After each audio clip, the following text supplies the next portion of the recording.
ونستغفره ونعوذ بالله من شرور أنفسنا ومن سيئات أعمالنا من يهده الله فلا مضل له ومن يضلله فلا هادي له وأشهد أن لا إله إلا الله وحده لا شريك له وأشهد أن محمدا عبده ورسوله أما بعد رب اشرح لي صدري ويسر لي أمري واحلل عقدة من لساني يفقه قولي ربي زدني علما وارزقني فهما اللهم إنا نسألك علما نافعا ورزقا طيبا وعملا متقبلا السلام عليكم ورحمة الله وبركاته.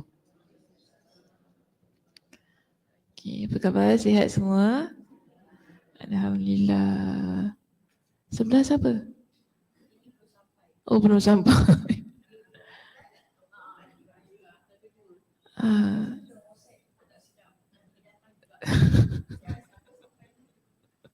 Tapi masalahnya tak ada orang nak duduk situ nanti. Hai Madina. Hai. Hari ni tak sekolah? Kenapa? Holiday? Holiday apa hari ni? Sports day? Huh? Oh, post sports day. Oh, penat lah ya. Masya Allah. Ada pula post sports day. Macam atlet. Kau main lagi. Okey. Dah sarapan dah semua? Dah. Kau masih lapar lagi? Cik Ya sihat Cik Ya? Lama tak nampak. Dah okey dah? Cik Ya batuk ke? Batuk ke? Batuk-batuk Oh lendir. Habis dah keluar dah lendir?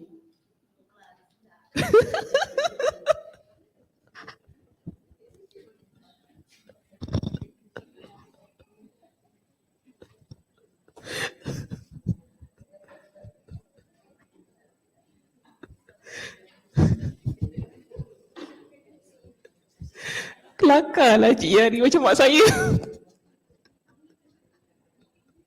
Ada cakap dak. Buat kelakar Cik Ya Okey, hari ni kita muka surat berapa?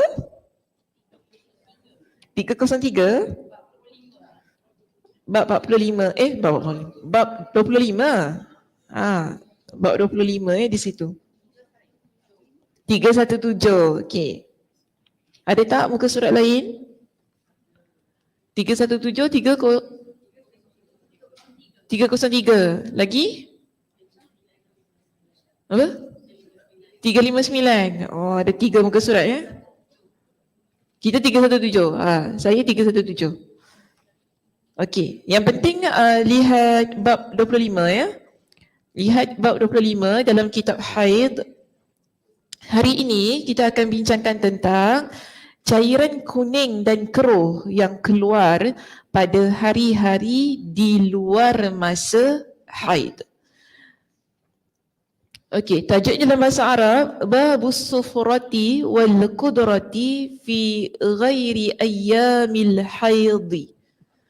Qala al-Imam al-Bukhari rahimahullah haddathana Qutaibah bin Sa'id qala haddathana Ismail an Ayyub an Muhammadin an Ummi Atiyah qalat kunna la na'uddul qudrata was-sufrata syai'a.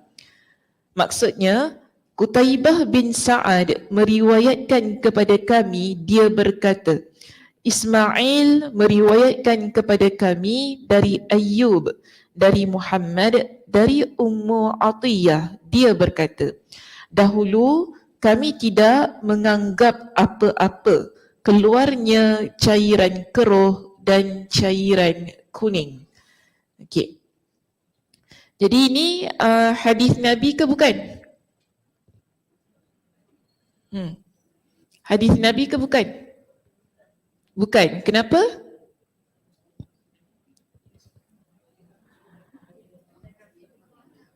Hadis Nabi ke bukan? Kenapa bukan? Bukan daripada Rasulullah. Jadi daripada siapa? Kata-kata tu daripada siapa?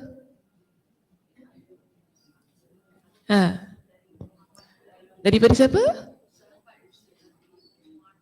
Dari Ummu Atiyah. Okay, maksudnya ini ialah ungkapan kata Ummu Atiyah. Ummu Atiyah yang ucapkan.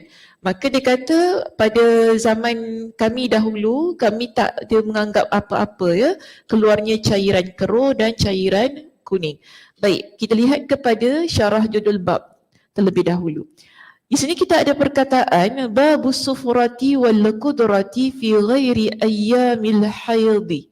Bab cairan kuning dan keruh yang keluar pada hari-hari di luar masa haid. Maksudnya ini bukan hari-hari haid. Selepas kita haid, masa kita suci lah senang pada masa kita suci keluar cairan.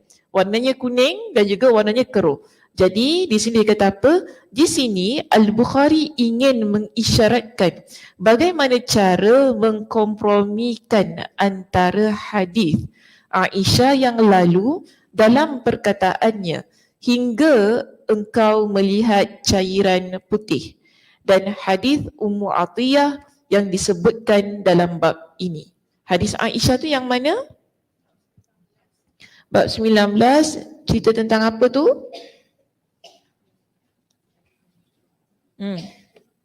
Cerita tentang apa bab 19?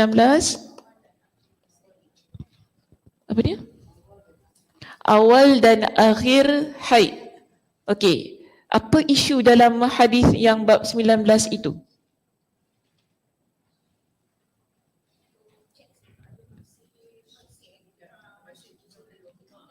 Untuk cek adakah masih haid ataupun tidak. Jadi Aisyah kata apa? Jangan tergesa-gesa sampailah nampak ada cairan warna putih. Maknanya masa mereka cek tu, mereka dapati ada warna kuning. Okey. Jadi Aisyah kata sabar dulu, jangan tergesa-gesa kan. Warna kuning masa dalam haid itu tak bererti dah suci. Jadi maknanya sekarang ini kita nak kompromikan hadis Aisyah, sebab hadis Aisyah tu pun ada sebut tentang cairan kuning. Sekarang ni hadis Ummu Atiyah pun sebut tentang cairan kuning. Okey, apa perbezaan antara kedua-dua hadis itu?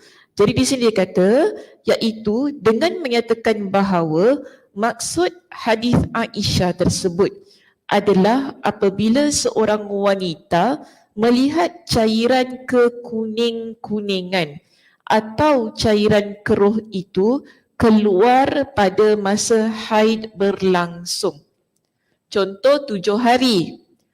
Masa kita 7 hari itu keluar darah dengan warna kuning. Kan kadang-kadang begitu kan dicampur kan.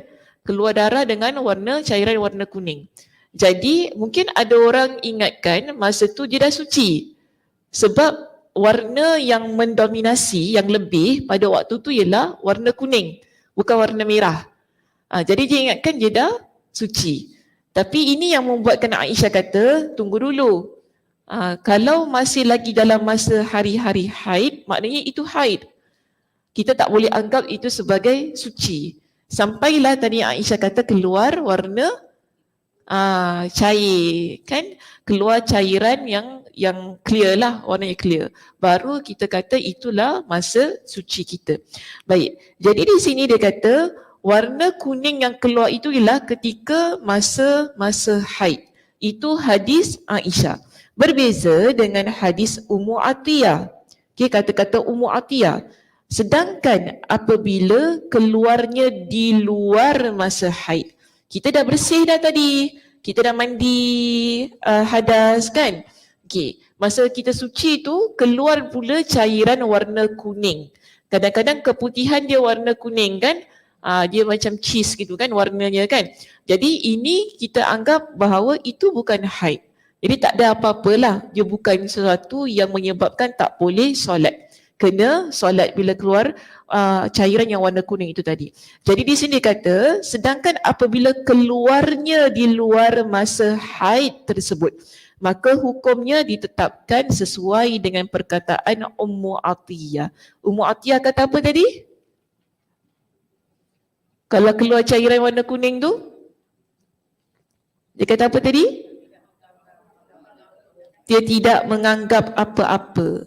Maksudnya tak ada apa-apalah kalau keluar cairan warna kuning ataupun keruh di luar masa haid. Kita tak anggap yang kena berhenti daripada solat dan sebagainya, tak anggap semikian. Okey, kita lihat lebih dahulu di sini syarah hadisnya sebelum lihat kepada perkataan kami tak menganggap apa-apa itu. Perkataan Ayyuba, ya. Apa dia? Wuduk batal. Wuduk batal sebab dia keluar daripada dua tempat ni, belakang ataupun depan. Apa-apa yang keluar daripada belakang, depan, okey, wuduknya batal. Angin ke apa ke kan, kalau keluar depan pun batal. Jadi kena ambil wuduk semula, bersihkan, ambil wuduk semula. Okey. Baik, sebelum tu kita lihat di sini perkataan Ayyuba an Muhammadin. Ayyub dari Muhammad. Muhammad di sini adalah Muhammad ibn Sirin. Demikian yang diriwayatkan oleh Ismail bin Ulayyah dari Ayyub. Uhaib bin Khalid meriwayatkan dari Ayyub dari Hafsah binti Sirin dari Ummu Atiyah dan hadisnya diriwayatkan oleh Ibn Majah. Maknanya kita ada dua riwayat di sini.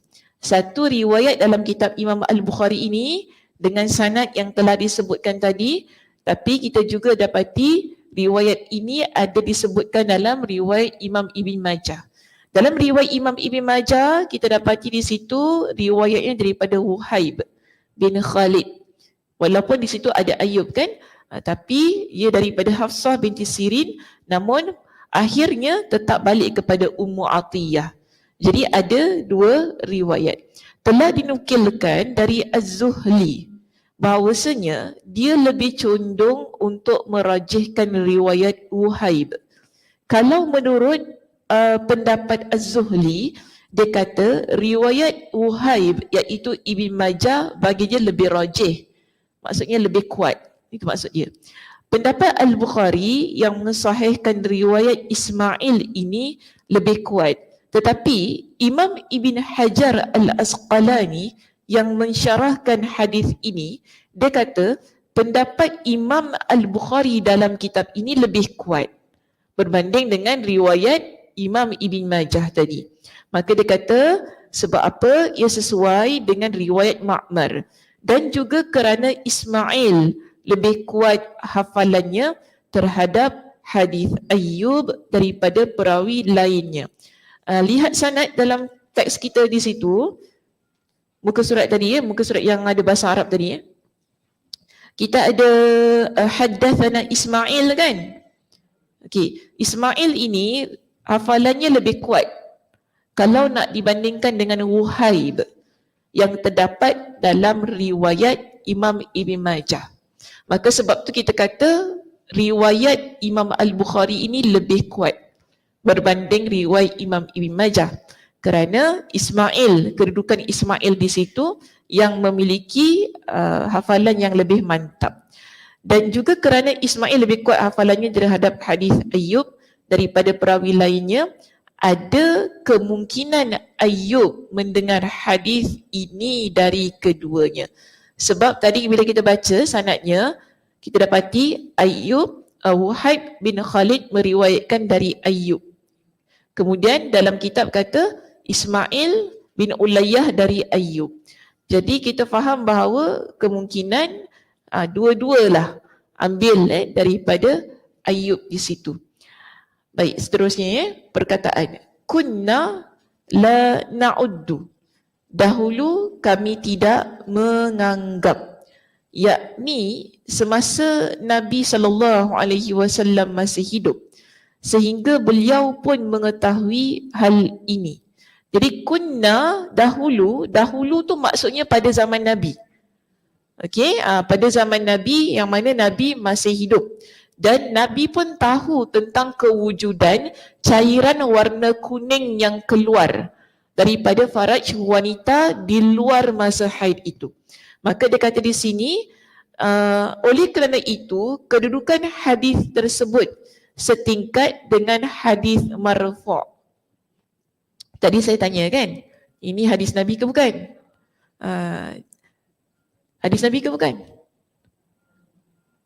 Bukan, okey, betul.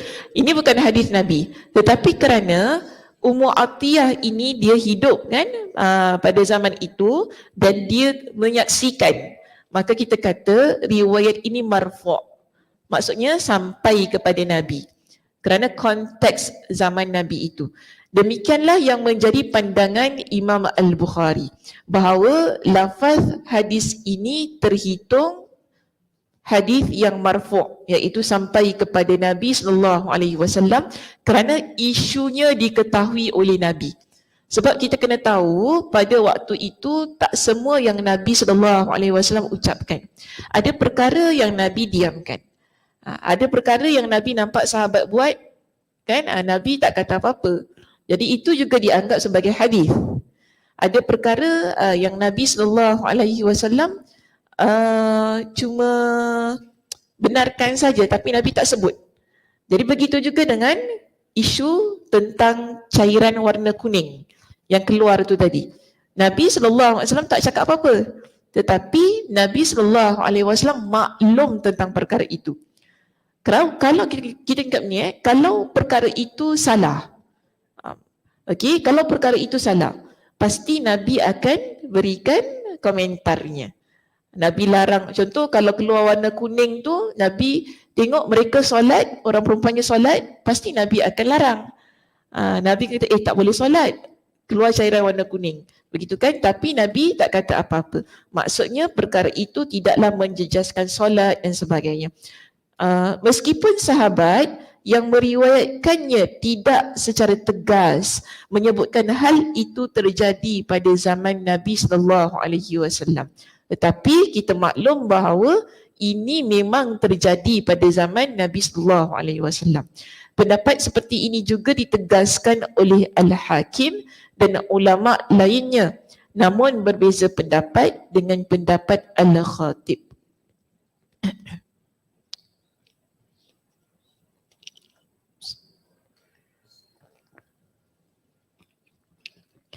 Okey, seterusnya. Kita lihat di sini perkataan al-qudrata was-sufrata.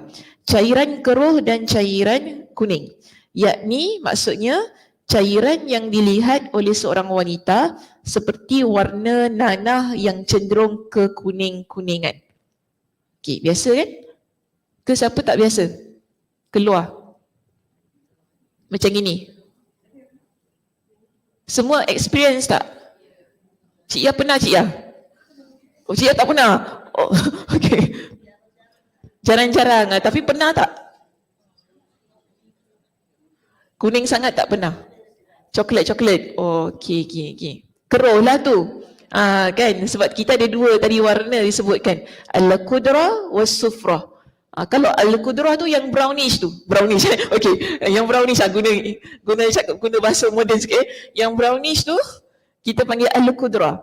Kalau yang yellowish, yang warna kekuning-kuningan, kita panggil as-sufrah. So ada dua. Biasa orang panggil spotting. Kan? Dah cakap spotting berupa hair. Hair. Oh tadi. Cakap spotting. Dia ada spotting-spotting macam tu kan? Okay, so kita panggil al-qudra. Okay, al-qudra dengan as-sufrah. Cuma kena ingat dia keluar pada masa di luar waktu haid. Okay, so di sini biasanya kita panggilnya sebagai keputihan. Kalau bahasa kita lah, vaginal discharge. Kita panggil discharge yang keluar. Jadi dia kata di sini, perkataan syai'an, apa-apa. Maksudnya tidak menganggapnya sebagai haid.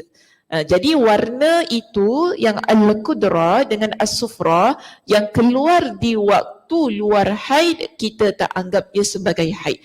Jadi maknanya wanita ini wajib solat, wajib puasa, boleh melakukan amalan ibadah sebagaimana yang dilakukan oleh para wanita yang mungkin dia tak keluar apa-apa cairan lah masa dia dalam keadaan suci itu. Okey, so di sini kata Abu Dawud meriwayatkan dari jalur Qatadah, dari Hafsah, dari Ummu Atiyah, dia berkata, dahulu kami tidak menganggap apa-apa keluarnya cairan keruh dan cairan kuning setelah suci. Athar ini sesuai dengan judul bab yang dicantumkan oleh Al-Bukhari. Wallahu a'lam.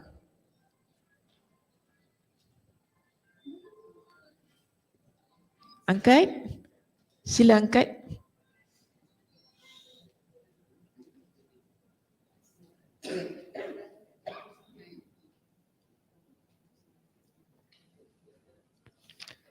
Okay, jadi wanita yang keluar al-qudra dan as-sufra, dia perlu memperbaiki wuduknya ya, sebagaimana tadi soalan yang diajukan.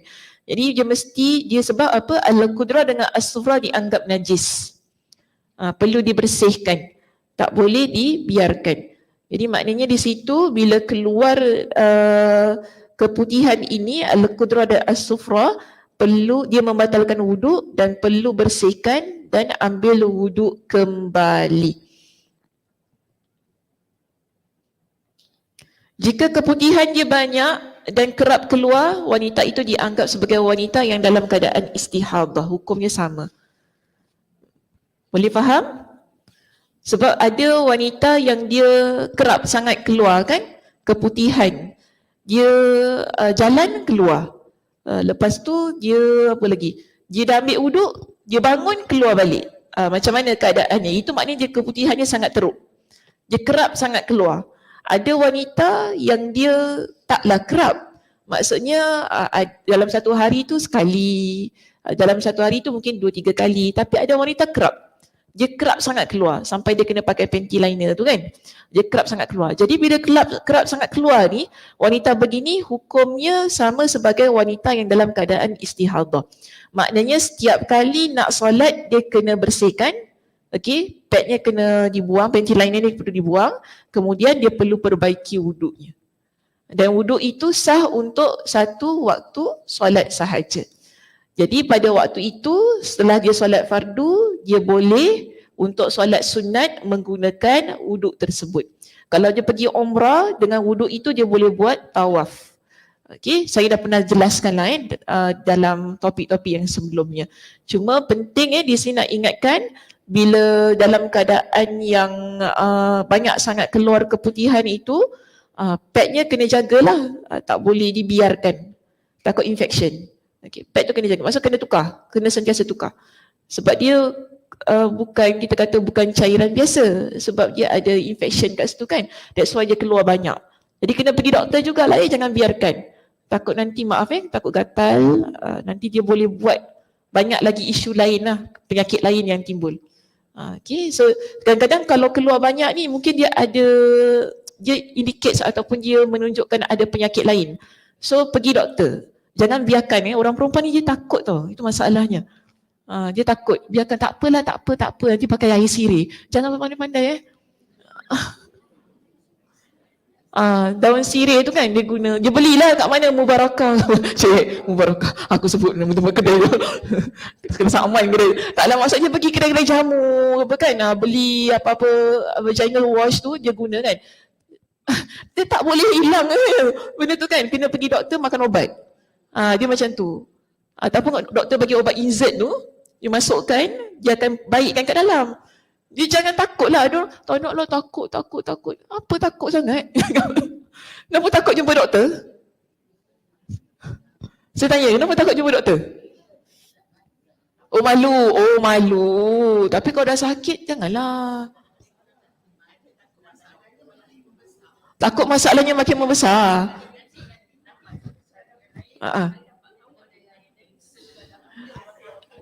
Okey, saya cakap, dapat tahu awal lagi baik.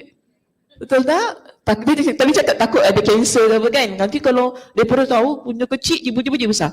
Daripada kita tiba-tiba tahu kita kanser stage 4, lebih baik kita tahu masa kita stage 1 or zero stage. Saya selalu nasihatkan begitu. Kan apa pun badan kita ni kan, jangan takut. Dia kalau dapat awal lebih baik, maknanya potensi untuk sembuh lebih bagus kan, lebih mudah untuk kita. Duit pun tak banyak keluar sangat. Jadi jangan risaulah.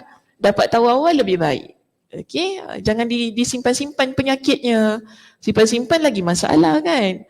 Lagi macam takut. Macam tu kan. Itu bagi saya lah, bagi saya. Jadi kalau contohnya kita ni ada keluar keputihan yang sangat banyak. Saya nasihatkan jumpa doktor, okey, ambil ubat, buat rawatan.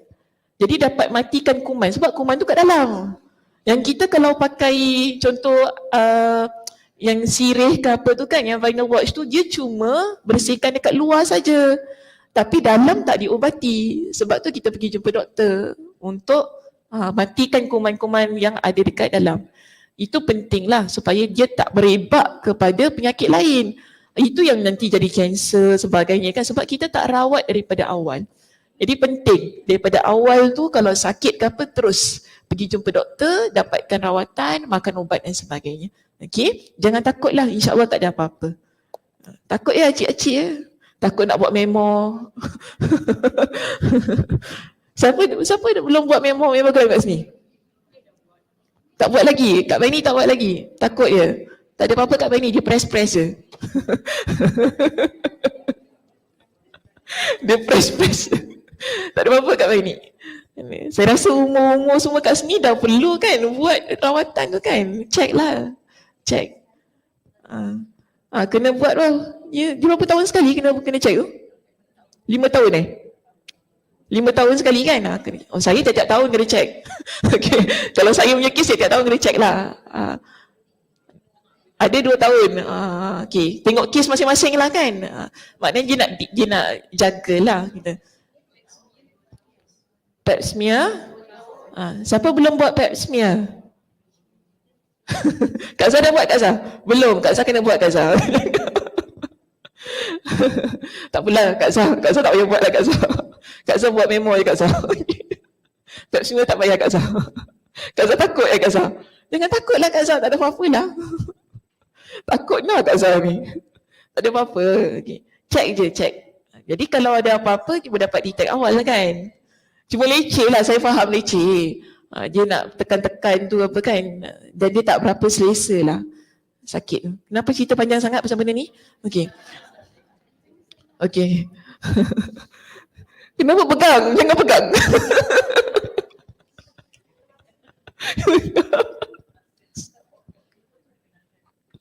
Ada kenangan? Wah betul lah. Yang kecil seksa. Orang kata kecil tak sakit, kecil lagi sakit. Kalau siapa yang saiz dia kecil lagi sakit sebenarnya. Sebab dia nak cari spot tu kan, dia nak masukkan. Dia akan paksa kemikkan badan tu. Lagi sakit. Kalau besar letak je.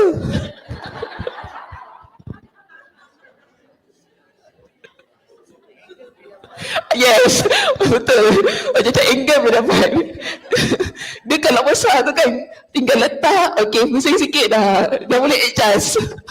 Tapi kalau yang kecil tu susah. Sebab dia nak cari angle tu, dia punya empat. Saya kata, bila nak habis ni? Oh, seksa aku kat sini.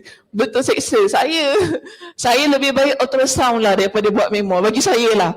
Kan kalau memo tu ya Allah memang siksa lah saya rasa. Azab sebab dia nak cari tu sebab kita kecil kan. Dia nak cari tu pusing sana pusing sini. Bila aku dia cakap sorry banyak kali lah. Sorry ma'am. Sorry ma'am. Okay, tahan ma'am, tahan. Aku tahan lah. Kau tak tahu seksa. Tapi kalau besar actually senang. Dia tinggal letak je. Letak je, pusing-pusing dah settle kan. Mak saya cakap dengan saya lah, kata tak sakit lah, senang aja memo. Saya cakap iyalah mak punya besar. Kata. Mak punya besar, letak je tinggal pap. Saya kata kakak punya kecil, dia nak cari tu mak. Allah ya Tuhanku. Ya betul juga yang kau ni kecil sangat. Maksudnya aku juga yang salah. Mak dia kata kau kecil sangat, gemuklah sikit. Dia suruh kita gemuk. Subhanallah. Okey dah lah, cerita jauh. Okey, terus bab 26 di situ. Kita lihat bab yang ke-26.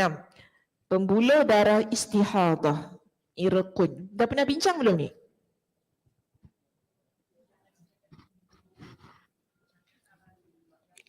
Pernah kan bincang sikit kan? Okey. Apa isu pula dalam bab 26 ni ya? Okey, baik. Babu irqil istihadah.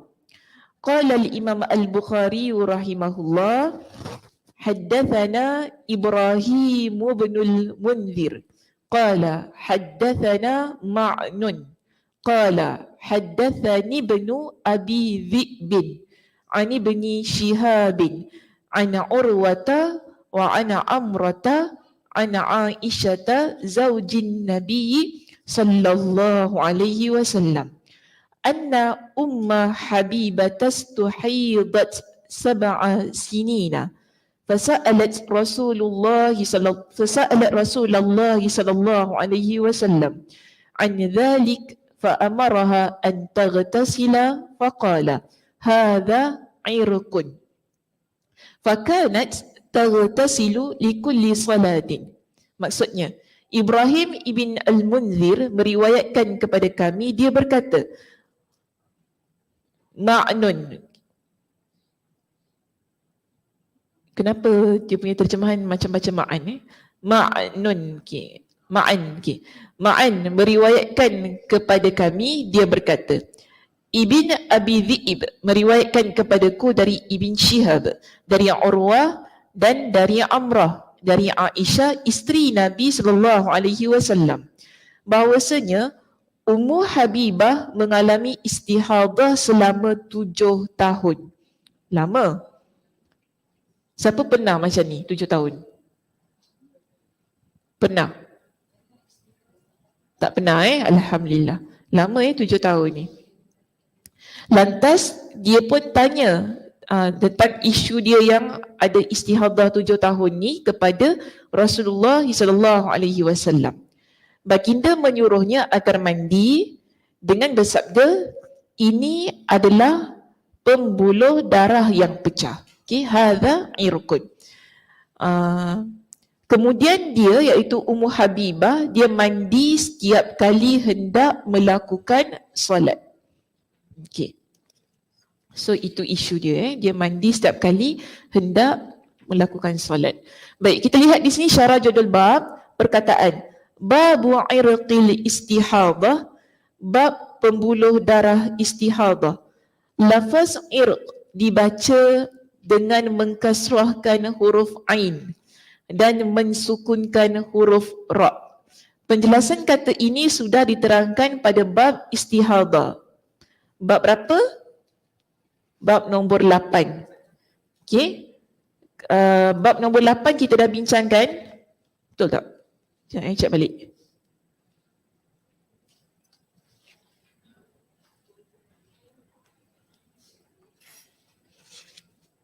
Okey, betul. Bab 8, babul istihadah, kita ada bincangkan tentang hal inilah. Jadi dia tak nak bincangkan lagi lah berkaitan tentang irqun di situ, iaitu pembuluh darah yang pecah. Kalau lihat pada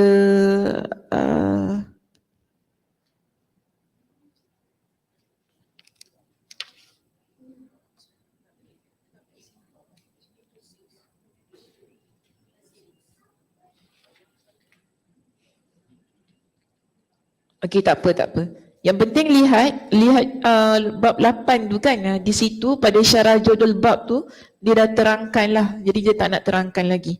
Dia katalah macam tu tentang pembuluh darah yang pecah tu, irqun. Tapi dalam bab 8 disebut al-azil, dia tak sebut irq. Okey, maknanya dua-dua tu boleh lah. Cuma al-azil ni daripada sudut bahasa saintifik dia Dipanggil al-azil. Okey? Al-irq tu bahasa Nabi lah, Nabi guna bahasa irqun. Baik, seterusnya kita lihat kembali balik bab yang ke-25 tadi, bab 26 tadi. Kita lihat syarah hadis.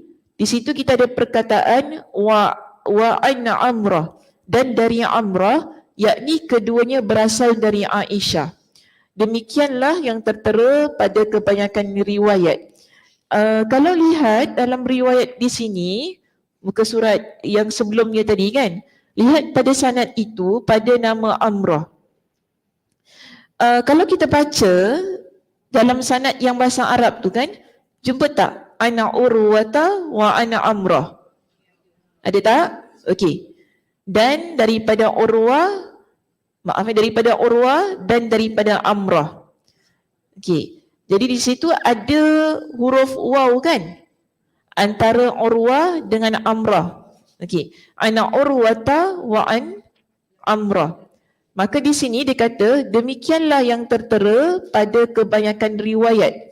Pada riwayat Abu Waqid dan Ibn Asakir, lafaz ini tertera dengan menghapus huruf waw.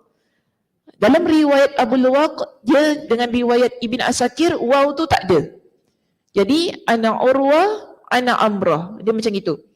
Baik. Jadi dia kata sehingga sanad tersebut berubah menjadi riwayat Urwa dari Amrah. Baik. Lihat bawah sekali tu, saya tak nak baca yang tengah-tengah tu sebab nanti pening lah. Lihat bawah sekali pada perenggan yang terakhir, dia kata begini ya. Saya nak ambil pendapat Ad-Darqutni di bawah tu. Ad-Darqutni berkata sanadnya dari riwayat Az-Zuhri, dari Urwa dan Amrah sekaligus, dari kedua-duanya juga berstatus sahih. Maknanya ada perawi yang riwayatkan dengan memisahkan. Okay, dia jadi macam ni.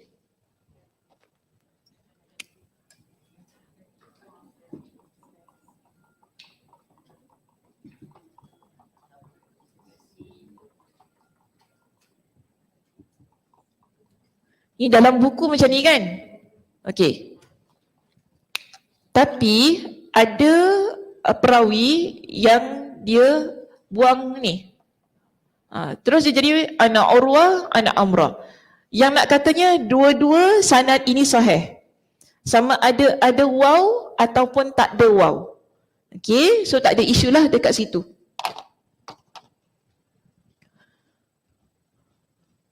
Seterusnya dia kata begini. Lihat dia perkataan Ummu Habibah di situ. Perkataan anna Umma Habibata, bahawa Ummu Habibah.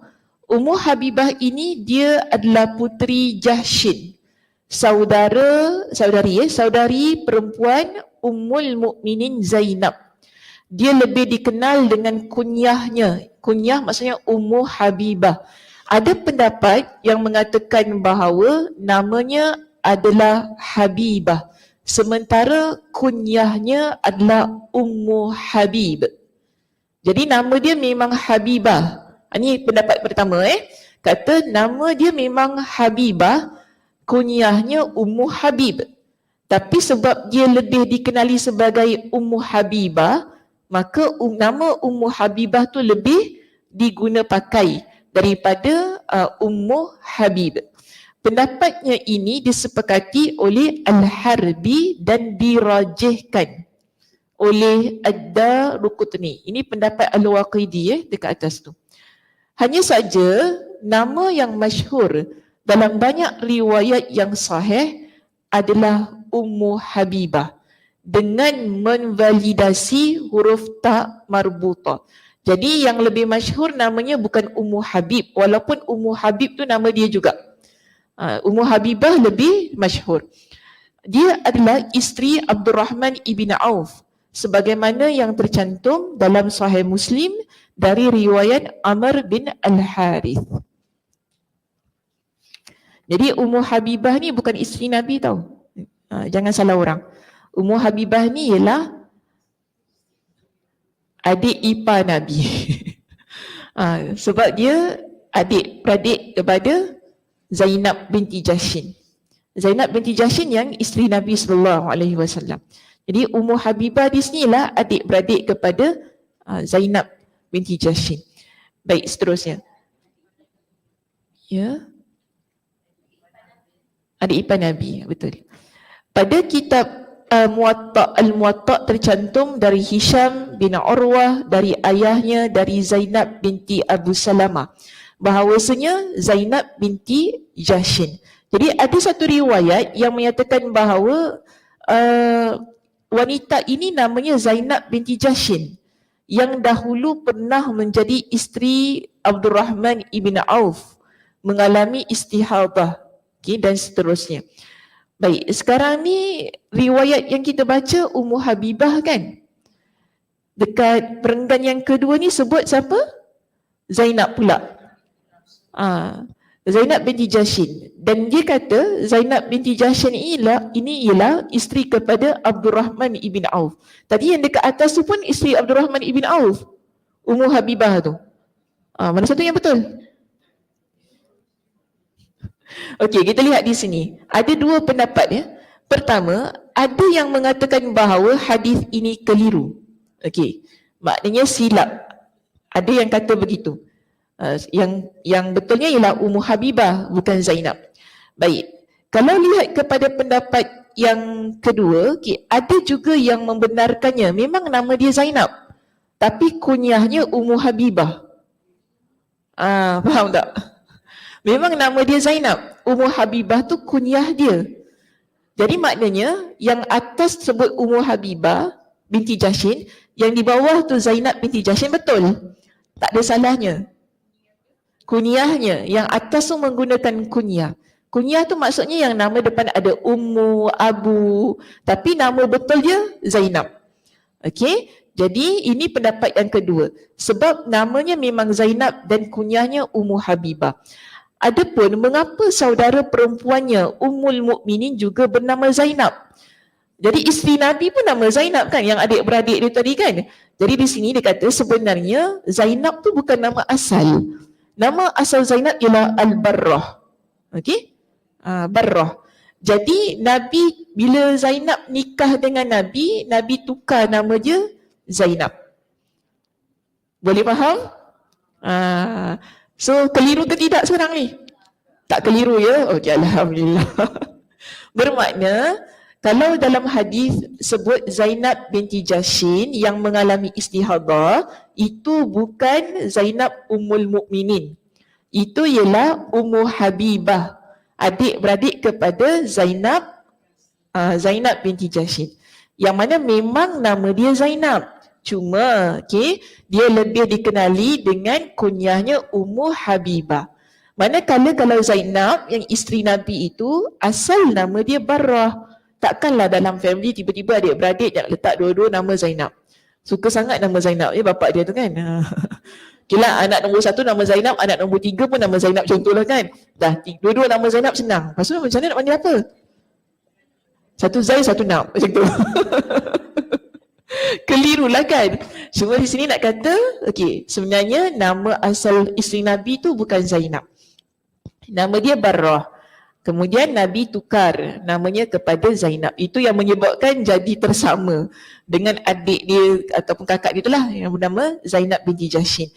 Baik, dalam kitab Asbabun Nuzul karya Al-Waqidi disebutkan bahawa Nabi SAW mengganti namanya menjadi Zainab setelah menikahinya.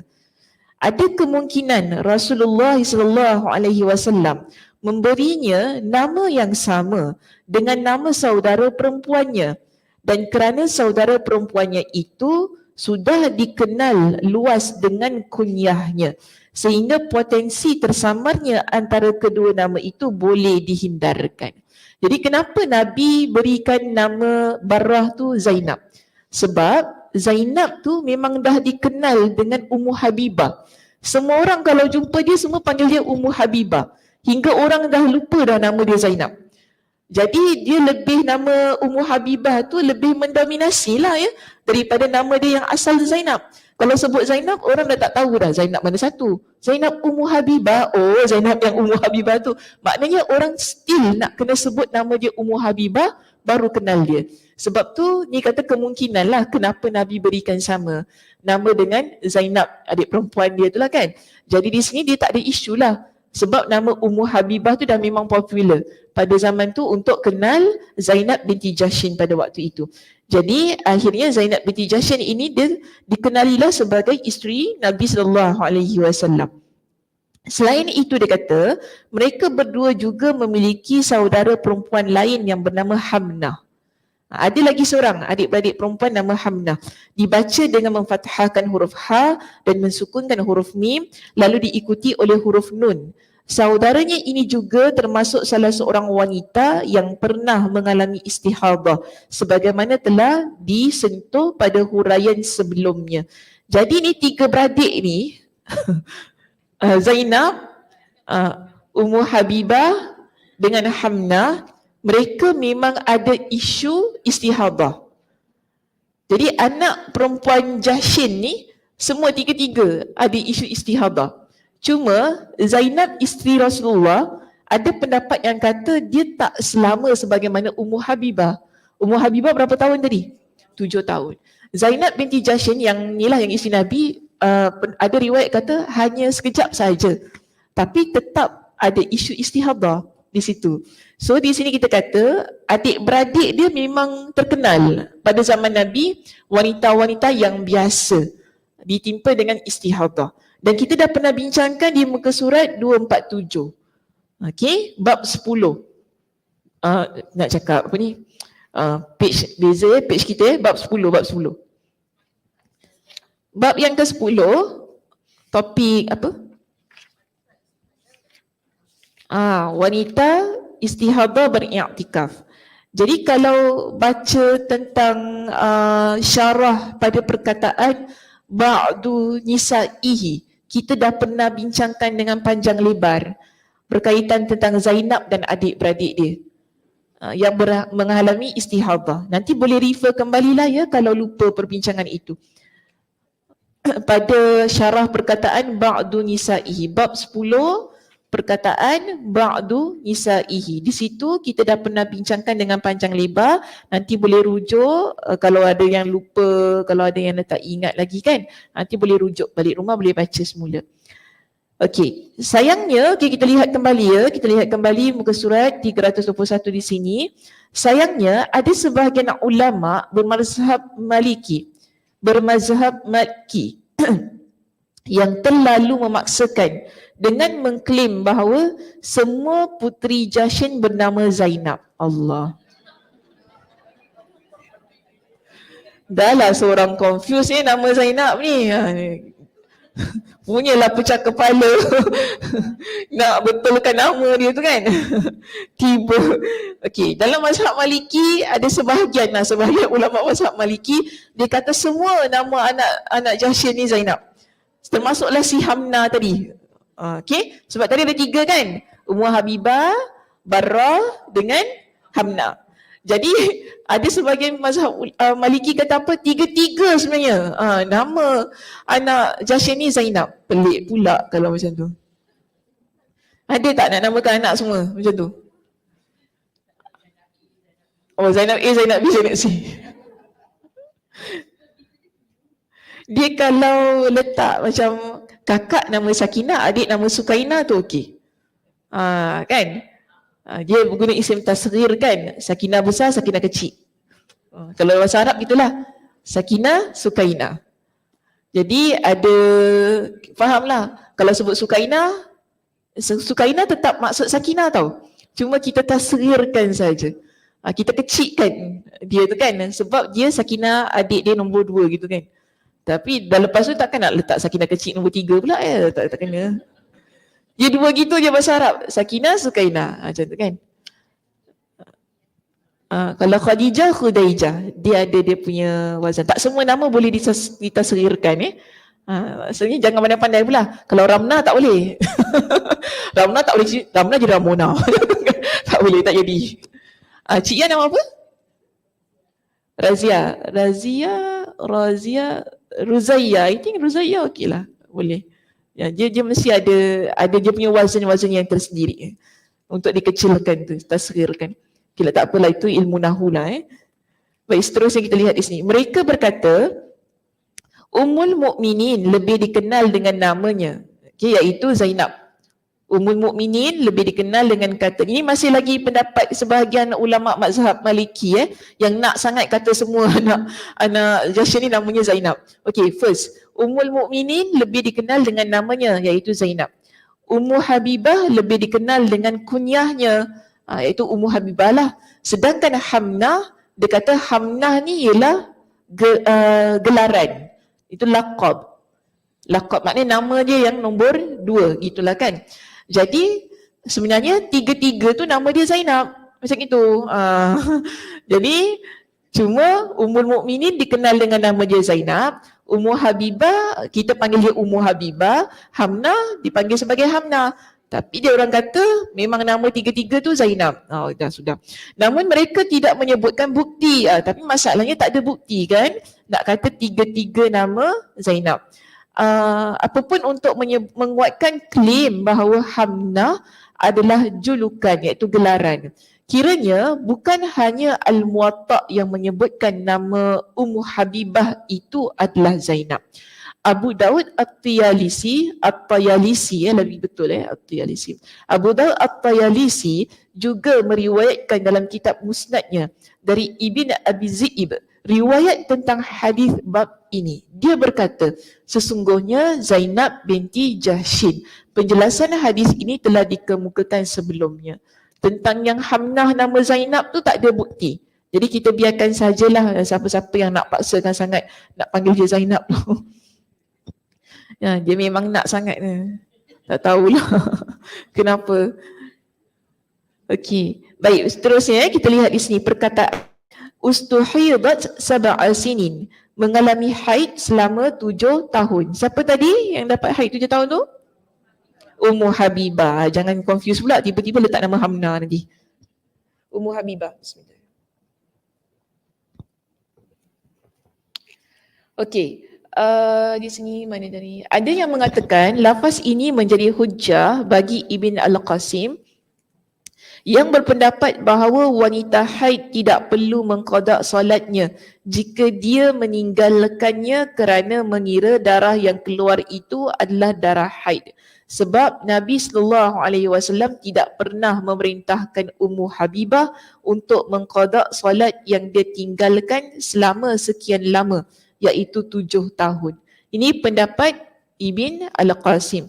Dia kata apa? Dalam hadis ini Nabi tak suruh dia qada solat yang dia tinggalkan selama 7 tahun. Maksudnya dia ingatkan darah tu darah haid kan tadi asalnya. Jadi Ummu Habibah ni konon-konon lah. Konon-kononnya tak tahu. Sebenarnya selama 7 tahun tu dia mengalami istihadah. Jadi banyak solat tu yang dia tinggalkan sebab dia ingatkan dia dalam keadaan haid. Jadi dalam hadis ini Ibn Al-Qasim kata apa? Nabi tak suruh Ummu Habibah mengqadakkan solatnya selama 7 tahun itu. Jadi ia menunjukkan dalil lah bagi dia hujah bahawa kalau kita orang perempuan yang ingatkan kita ni dalam keadaan haid, sebab tu kita tinggalkan solat. Jadi kita tak solat. Sekarang tiba-tiba kita dah tahu bahawa rupanya itu bukan haid, itu istihadah. Jadi macam mana solat kita yang lepas tu? Nak kena qada ke tidak? Kalau menurut pendapat Ibn Al-Qasim, dia kata tak perlu qada. Ini pendapat dia, jangan pegang dulu baca dulu. Lepas habis. Tiba nanti. Semua dah macam, semua dah selamat aku lah. Okay dah macam itu kan. Semua dah jiwa dah rasa nak tenang sabar dulu, sabar. Okey, ada kemungkinan, kita lihat pada pendapat yang kedua. Ada kemungkinan yang dimaksud dengan 7 tahun tersebut adalah sekadar penjelasan tentang masa istihadah yang dialaminya. Jadi 7 tahun tu kita kata ialah dia mengalami istihadah selama 7 tahun. Tak bermakna bahawa yang 7 tahun tu dia tak solat. Bukan gitu. Okey, so dia kata sama ada terlepas dari apakah total masa tersebut sudah dilalui sebelum diajukannya pertanyaan ini ataukah sesudahnya. Isunya sekarang kita tak tahu adakah soalan ini diajukan setelah dia dia mengalami istihadah itu, ataupun dah memang dia tahu dah benda tu. Jadi isu tu tak tahu lagi kat mana sekarang ni. Jadi sebab itu kita tak katalah bahawa yang Ummu Habibah tu tinggalkan solat 7 tahun. Kita tak kata gitu. Itu cuma nak tunjukkan dia mengalami istihadah. Nak cerita yang dia mengalami istihadah 7 tahun. Bukan nak kata dia tinggalkan solat tu 7 tahun. Bukan gitu. Jadi sebab tu dia kata dengan demikian apa yang disebutkannya itu tidak dapat dijadikan hujah. Maksudnya apa yang disebutkan oleh Al-Qasim tentang tak perlu qada solat bagi wanita yang istihadah itu tak boleh dijadikan sebagai hujah. Maknanya kalau kita dah tahu yang hari tu sebenarnya istihadah bukan haid, kita kena cepat-cepat qadakan solat kita. Jangan kita tunda-tunda lah. Yang buat dia jadi berat bila kita tunda. Apa pun, qada puasa sama juga kan? Qada puasa, qada solat, kan dia jadi berat sebab kita tunda. Jadi kalau isunya sekarang kita dah tahu dah, hari tu ingatkan rupanya istihadah, ingatkan rupanya haid oh rupanya bukan haid. Itu ialah istihadah. Maka kita ada kewajipan pada bulan yang berikutnya, kita kena ambil kewajipan tu lah, kita kena qada cepat-cepat. Janganlah tunda sampai tahun depan. Kalau tunda sampai tahun depan memanglah Assalamualaikum jawabnya. Maksudnya memang tak buat lah. Lepas tu tadi jumpa Ustazah, macam mana saya ni dah tak sakit lutut tau, macam-macam dah pula sakit lutut, masa sakit sihat segar buka tak nak buat. Itu isunya lah. So sekarang kita ada satu tanggungjawab, dia macam gini, bila tertinggal terus qada. Cepat-cepat buat perkara tu. Jangan kita tunda-tunda. Kalau kita tunda, dia akan jadi benda yang drag tau. Bila kita drag, dia akan jadi berat. Bayangkan benda yang kita nak kena heret sepanjang masa. Berat tak? Berat. Kita heret benda tu. Ini nama kita dragging. Heret. Sampailah satu waktu kita nak buat benda tu. Bila kita nak buat, dia jadi macam malas kan? Dah lama sih benda tu, takkan nak buat, tak payah. Dah 2 tahun lepas, 3 tahun lepas, ada 10 tahun lepas, contoh kan. 10 tahun lepas, tak payahlah. Jadi dia tak payah macam tu kan. So, dia macam ni lah. Kalau kita dah tahu, kita terus buat. Jangan kita tangguh. Okay, so di sini sekarang isunya ialah yang disebut nak ceritakan kepada kita jangka masa yang dialami oleh Ummu Habibah ketika dia istihadah 7 tahun. Bukan sebagai dalil nak kata bahawa 7 tahun dia tak solat. Bukan gitu.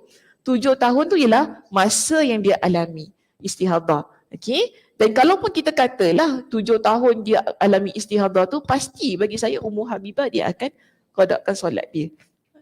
Lagipun itu berlaku pada zaman Nabi sallallahu alaihi wasallam. Okey.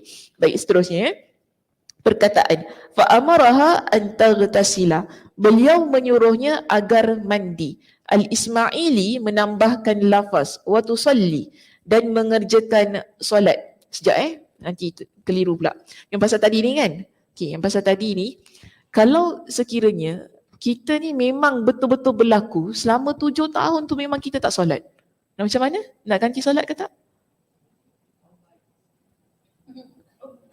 Kalau betul-betul tak tahu tau, selama ni 7 tahun ataupun 10 tahun kita istihadah tu kan, kita ingatkan tu darah haid, kita tak solat, macam mana?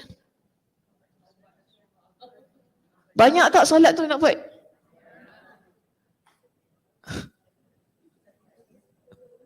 Yang saya sebut tadi kan, yang suruh qada tu maknanya kita tahu tentang bulan depan tu, kita tahu dah. Sekarang lepas 7 tahun tau, bukan lepas 7 hari, lepas 7 tahun. Baru kita tahu, rupanya selama 7 tahun ni saya bukan haid ni. Rupanya selama ni saya istihadah. Macam mana? Qada juga? Bayar zakat? Cik Ana. Tiba Cik Ana. Mana dapat dalil pula tiba-tiba bayar zakat Cik Ana. Solat dengan zakat lain Cik Ana.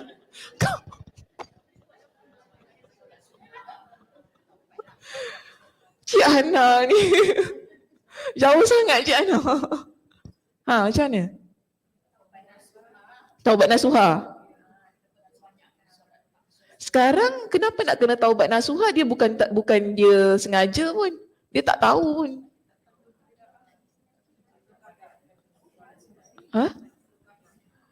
Apa dia? Qada je. Tak perlu qada. Dia tak tahu sebab dia tak sengaja.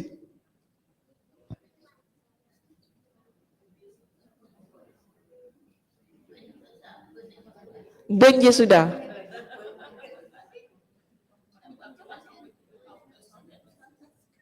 Masalahnya dia ingatkan dia istihadah, dia ingatkan dia haid. Faham tak? Dia ingatkan dia haid. Jadi dia tak solat.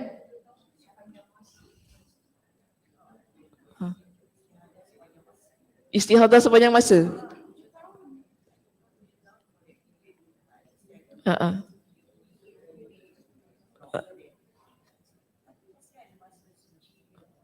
Yelah, maksud saya masa suci tu dia solat.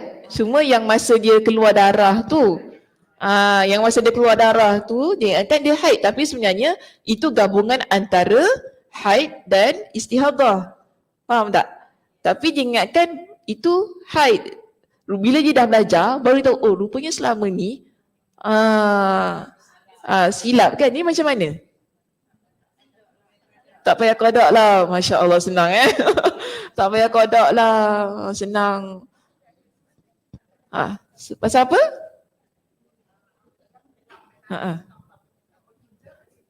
Dimaafkan. Oh, apa yang dah berlalu tanpa pengetahuan kita dimaafkan.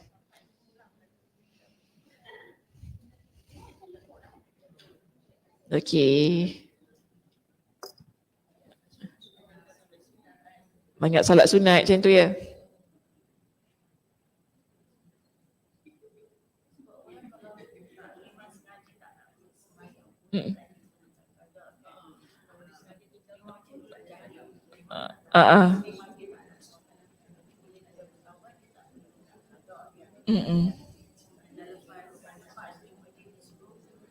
Bertaubat. Oh, kalau yang sengaja tak perlu untuk qadakkan solat, apatah lagi yang tak sengaja.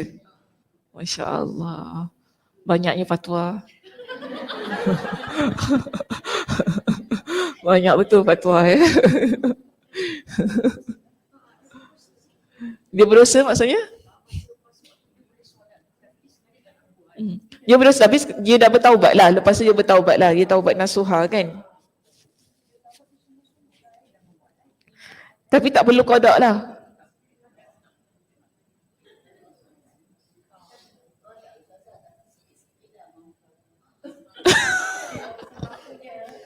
Keluar lagi satu fatwa. Aduh. Kena qada lah Ustazah. Tapi dia kena semampunya. Oh gitu. Ikutlah masing-masing.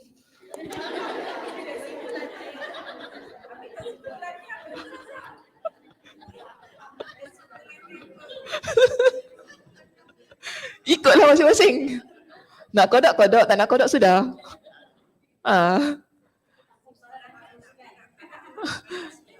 Nak qada, tak nak qada sudah. Yelah sebab banyak kan. Rasa-rasa boleh tak tu nak qada? Tak boleh. Tak mampulah. Di luar kemampuan kita. Maknanya di luar kemampuan kita. Melainkan, saya kata melainkan kalau jangka masanya dekat tadi. Faham tak? Jangka dekat. Contoh macam tadi dah saya kata, bulan ini kita tak solat lah sebab apa kita ingatkan haid kan. Bulan depan kita baru kita tahu, oh rupanya yang bulan lepas tu rupanya istihadah. Kalau gitu keadaannya memang wajar lah kena qada, betul tak? Tapi kalau dah lama-lama gitu tak payah. Tak payah lah ya Allah.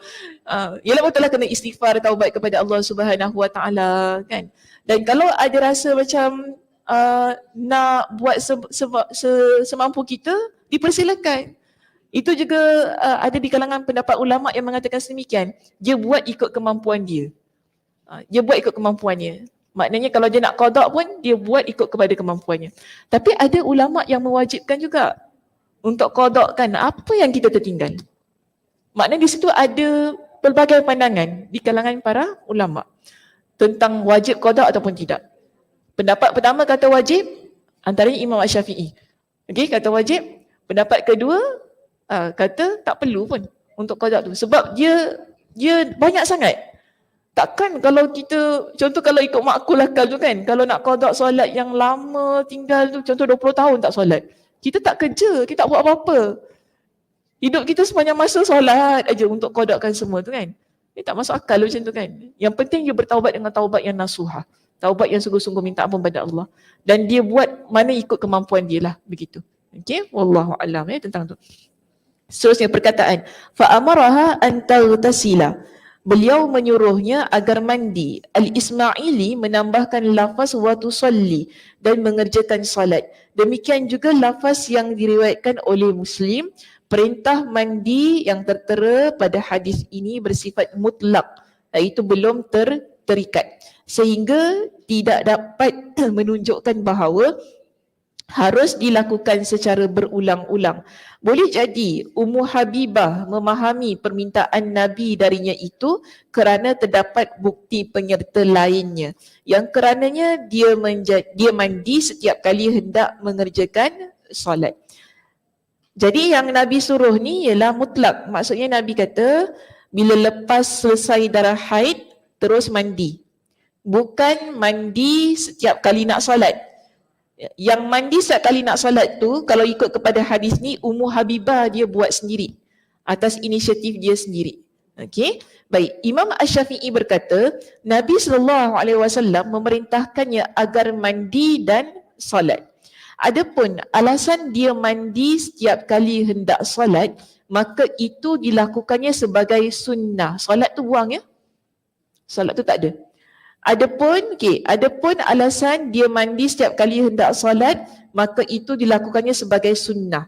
Maknanya amalan yang dia buat itu ialah dianggap sebagai hukumnya sunnah. Jika sekiranya seorang wanita istihadah, dia mandi setiap kali dia nak solat. Okey, yang wajibnya sekali sahaja. Lepas habis haid tu dia mandi hadas. Seterusnya tak perlu nak mandi berulang kali. Jadi apa yang dibuat oleh Ummu Habibah di sini dianggap sebagai perbuatan yang hukumnya sunnah. Bila dia mandi setiap kali nak solat. Demikian juga yang dikatakan oleh Al-Layth bin Sa'ad yang diriwayatkan dalam kitab Sahih Muslim. Ibn Shihab tidak mencantumkan dalam riwayatnya bahawa Nabi SAW memerintahkan Ummu Habibah agar mandi setiap kali hendak solat. Akan tetapi itu dia lakukan atas inisiatifnya sendiri. Okey, nampak di situ. Inilah pendapat yang dipegang oleh jumhur ulama. Maka jumhur ulama kata bahawa mandi wanita istihadah tak perlu untuk dia mandi hadas setiap kali dia nak solat. Okay, ini pendapat jumhur. Dan apa yang dibuat oleh Ummu Habibah itu dianggap sebagai inisiatifnya sendiri. Dan jika ada wanita yang buat sebagaimana yang dilakukan oleh Ummu Habibah, kita kata hukumnya sunnah, tidak wajib. Kemudian dia kata, inilah pendapat yang dipegang oleh jumhur ulama. Mereka berkata, wanita yang mengalami istihadah tidak wajib mandi setiap kali hendak solat kecuali mutahayyirah. Mutahayyirah maksudnya, lihat nota kaki nombor 54 di bawah itu.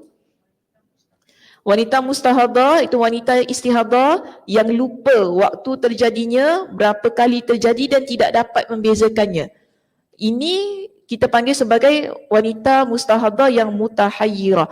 Dia tak tahu ni darah haid ke istihadah, itu maksudnya. Okey? Sekarang ni macam dah lebih sangat ni haidnya tu kan. Cuma dia tak confident lah ini haid ke istihadah, ni panggil mutahayyirah. Jadi kalau untuk wanita yang mutahayyirah ini, di kalangan para ulama tadi kata apa? Untuk dia memang patutlah kalau dia mandi setiap kali nak solat. Baik, namun wanita seperti ini iaitu mutahayyirah pun wajib berwuduk. Tapi kita tak kata wanita yang mutahayyirah tu tak perlu berwuduk. Dia wajib berwuduk untuk setiap kali dia nak melaksanakan solat. Pendapat ini dikuatkan oleh hadis yang diriwayatkan oleh Abu Daud dari jalur Ikrimah bahawa Ummu Habibah mengalami istihadah. Lantas Nabi SAW menyuruhnya agar menunggu hingga habis masa haid yang biasa dia jalani. Dan setelah itu barulah dia mandi dan mengerjakan solat. Apabila melihat darah istihadah keluar, maka dia harus berwuduk dan solat. Ini hadis riwayat Ikrimah. Dalam hadis riwayat Ikrimah menyatakan bahawa Nabi suruh Ummu Habibah tunggu darah haid dia berhenti. Lepas darah haid berhenti, mandi. Lepas mandi, barulah dia solat. Dan setiap kali dia nak solat itu, dia perlu ambil wuduk. Okey, ini riwayat Ikrimah. Al-Muhallabi menjadikan sabda Nabi SAW kepada Ummu Habibah, hadza irqun, ini pembuluh darah yang pecah, sebagai dalil bahawa beliau SAW tidak mewajibkannya mandi setiap kali hendak solat, sebab darah yang keluar dari pembuluh darah tidak mewajibkan seseorang untuk mandi junub. Maknanya ini istihadah.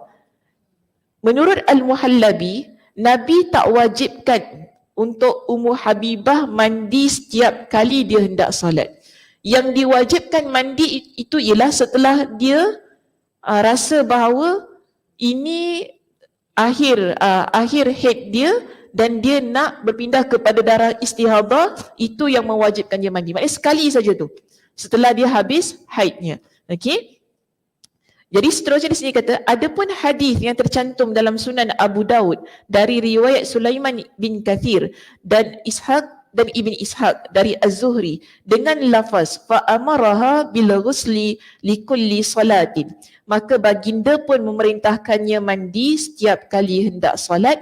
Para penghafal hadis iaitu Huffaz telah mengkritik adanya tambahan lafaz ini kerana murid-murid Az-Zuhri yang lebih thiqah meriwayatkannya tanpa menyebutkan lafaz tersebut, iaitu tanpa menyebutkan lafaz likulli, setiap kali nak solat. Jadi riwayat yang kuat menyatakan bahawa perkataan likulli tu tidak ada. Okey, dia cuma ada ialah Nabi suruh dia untuk mandi ketika haidnya selesai. Kemudian di sini kata mana tadi? Bahkan Al-Layth dengan tegas menyatakan Az-Zuhri tidak pernah menyebutkan lafaz tambahan ini. Akan tetapi Abu Daud meriwayatkan kisah ini melalui jalur Yahya bin Abi Kathir dari Abu Salamah, dari Zainab binti Abu Salamah dengan redaksi fa'amaraha an taghtasila inda kulli salatin. Lantas beliau memerintahkannya untuk mandi di setiap kali hendak solat. Untuk itu, agar dapat mengkompromikan kedua riwayat di atas, riwayat ini dan riwayat Ikrimah, maka perlu memaknai perintah tersebut sebagai perintah yang berhukum sunnah. Jadi sekarang ada riwayat kata Nabi suruh Ummu Habibah mandi setiap kali nak solat. Ada riwayat kata Nabi tak sebut tentang Ummu Habibah perlu mandi setiap kali nak solat. Jadi di kalangan para ulama kata apa? Kita nak kompromikan, maksud kita nak gabungkan kedua-dua riwayat ni. Bagaimana? Kalau riwayat yang kata mandi setiap kali hendak solat, kita anggap itu ialah sunnah. Hukumnya sunnah, tak wajib. Jadi atas inisiatif sendiri. Siapa yang dia nak mandi setiap kali nak solat, iaitu di kalangan wanita yang istihadah ini, dibolehkan saja. Tak ada masalah. Dan kita anggap itu ialah hukumnya sunnah untuk apa yang dia buat. Adapun Al-Khattabi, dia memaknai kondisi Ummu Habibah saat itu sebagai wanita mutahayyirah. Jadi ada pendapat yang kata Ummu Habibah seperti wanita yang mutahayyirah tu tadi, yang dia tak sure sama ada ini darah haid ataupun darah istihadah. Dia tak pastilah kiraan tu semua kan. Jadi kita panggil sebagai wanita yang mutahayyirah. Pendapat Al-Khattabi ini masih perlu ditinjau ulang. Perlu diperhalusi lagi pendapat dia. Sebab apa? Kita lihat begini.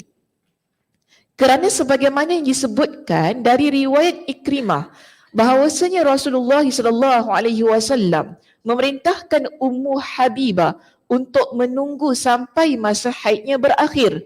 Jadi sekarang ini bila Nabi kata tunggu masa haidnya berakhir, maknanya Ummu Habibah tahu haidnya berakhir bila, kan? Jadi nak cakap dia mutahayyirah tak boleh, sebab dia tahu bila masa haid dia berakhir. Sebab itu Nabi kata bila haid kamu dah berakhir, kamu mandi, kemudian kamu solat. Nak menunjukkan bahawa Ummu Habibah dia confirm bila haid, bila istihadah. Jadi kita tak boleh kata dia tu mutahayyirah. tak sesuai. Okey, jadi pendapat tu tadi, sebab tu tadi dia kata perlu ditinjau ulang. Muslim meriwayatkan kisah ini melalui jalur Iraq bin Malik dari Urwah mengenai kisah hadis ini. Faqala laha umkuthi qadra ma kanat tahbisuki haidatuki. Dalam riwayat yang lain Nabi menggunakan lafaz yang begini, tunggulah hingga selesai masa haid yang biasa kamu jalani. Maknanya Nabi kata kepada Ummu Habibah, tunggu. Bila selesai masa haid yang biasa kamu jalani, bermakna Ummu Habibah dia tahu bila masa haid yang biasa dia alami. Okey, jadi di sini dia kata pada riwayat Abu Daud dan yang lainnya melalui jalur Al-Auza'i dan Ibn Uyainah dari Az-Zuhri tercantum lafaz yang sama seperti hadis bab ini. Hanya saja Abu Daud mengingkari tambahan lafaz yang terdapat pada hadis Az-Zuhri. Sebahagian ulama yang mendakwa Ummu Habibah saat itu tidak dapat membezakan kebiasaan haidnya menjawab bahawa maksud lafaz fa'amaraha an taghtasila likulli salatin, lantas beliau memerintahkannya agar mandi setiap kali hendak solat adalah supaya mandi setiap kali solat akibat keluarnya darah yang dialaminya itu.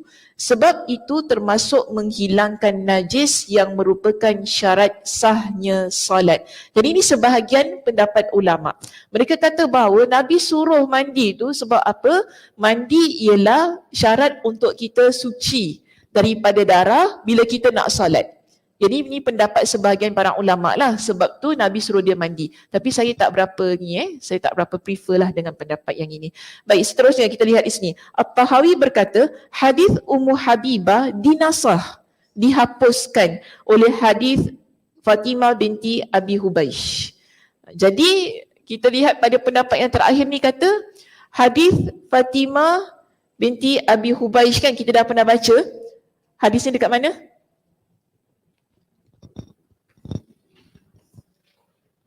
Okey, hadis kat mana? Hadis Fatimah binti Abi Hubaish.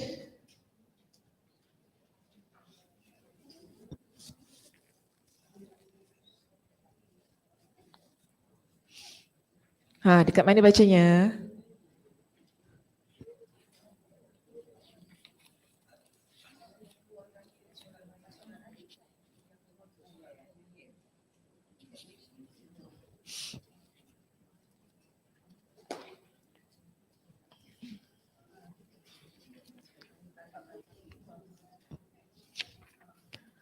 Masih lagi bab istihadah.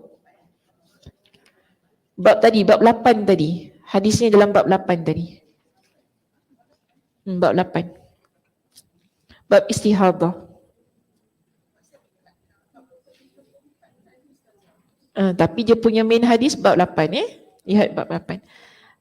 Memang dia ucap banyak kali kan riwayat tu kan. Okay, ada banyaklah riwayatnya. Tapi bab 8 yang permulaan kita bincang tentang hadis Fatimah binti Abi Hubaish, iaitu yang mana dalam hadis ini tertera perintah untuk berwuduk setiap kali hendak mengerjakan solat, bukan setiap kali hendak mandi. Jadi bila datang hadis Fatimah ni, dia menghapuskan hukum yang terdapat dalam hadis Ummu Habibah. Dalam hadis Ummu Habibah, Nabi suruh dia mandi hadas setiap kali nak solat. Betul tak? Okey. Datang hadis Fatimah binti Abu Hubaish. Bila datang hadis Fatimah binti Abu Hubaish, menurut pendapat At-Tahawi, hadis Fatimah ini telah menasahkan hadis Ummu Habibah. Jadi hukum yang diguna pakai ialah hukum yang terdapat pada hadis Fatimah binti Abi Hubaish. Maknanya nasah, dah dihapuskan hukum perlu mandi setiap kali nak solat. Itu yang pertama lah, pendapat yang pertama. Seterusnya kita lihat pendapat yang kedua dan lebih baik lagi bila mana mengkompromikan antara kedua hadis ini.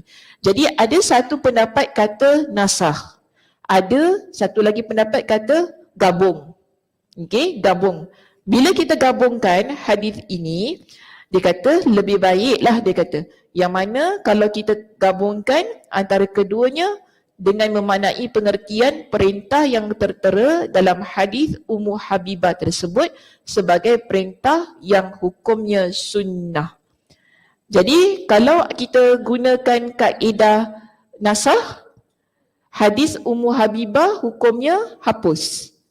Maksudnya tak perlu lagi untuk mandi setiap kali nak solat bagi wanita istihadah. Hapus terus. Kita ganti dengan hukum hadis yang terdapat pada Fatimah binti Abi Hubaish yang perlu solat, yang perlu ambil wuduk setiap kali untuk solat.